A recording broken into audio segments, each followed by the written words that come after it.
I still remember the day I married Anna. Not because it was perfect, but because of the empty seats.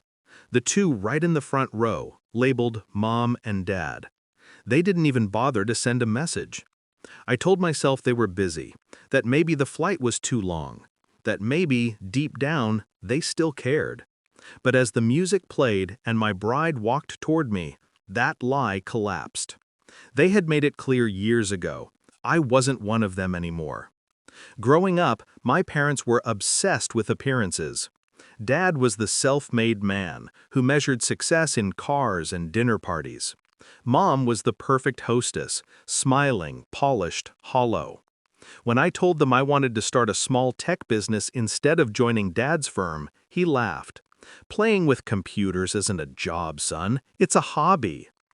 When the company started gaining traction, I hoped they'd come around. I sent updates, invited them to product launches. Nothing. Not a word. And when I got engaged to Anna, a woman from a modest family, they didn't hide their disgust. "David, think about your image," Mom said over the phone. "You're not marrying up." That was the last conversation we had. The wedding went on without them. No call, no card, not even a text. I stopped waiting for their approval that night. But I didn't stop remembering. For months, I built, worked, pushed. Every sleepless night, every deal closed, every failure turned into a lesson. It all came from the quiet rage they left behind. By the time my company sold for $4.3 million, I wasn't angry anymore. I was focused.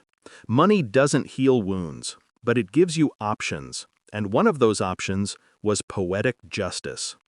3 years after my wedding, I bought a new Porsche 911 Carrera, $135,000, metallic blue, the exact shade my father used to call success color.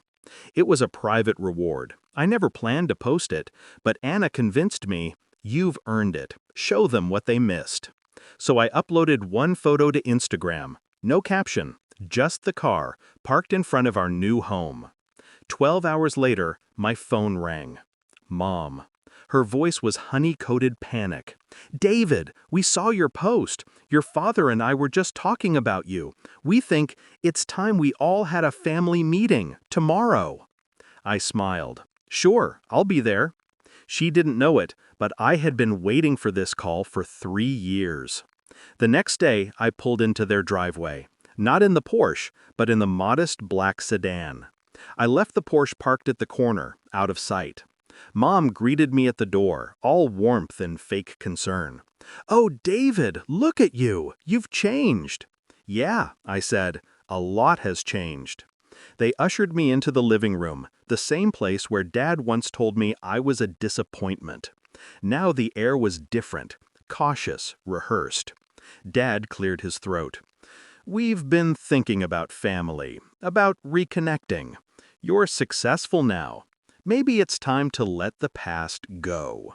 Let the past go? Like they hadn't ignored the biggest day of my life.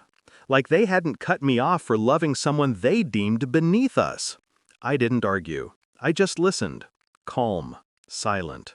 When Dad mentioned business opportunities and family investments, I understood the real reason they called me. Not family. Money. That's when I reached into my briefcase. I actually came prepared, I said, sliding a stack of papers across the table. Dad's eyes lit up. "Contracts?" "Sort of." He flipped the first page. His face changed. It was a legal notice, the deed transfer for the house they were sitting in. The same house he once bragged would be mine if I proved worthy. I had bought it, last month, at a foreclosure auction.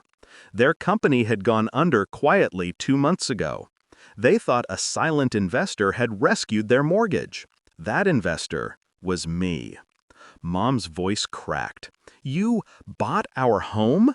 "Technically, it's my property now," I said evenly. "You'll have 60 days to vacate." Silence. Then Dad exploded, shouting, accusing, grasping for control that no longer existed. I didn't flinch. I let him burn through his fury. When he finally stopped, I spoke. You taught me that success is about image. I just learned it's about power. And power is quiet. It doesn't beg for respect, it earns it. I stood up. Mom reached out, trembling. David, please, we're still your parents.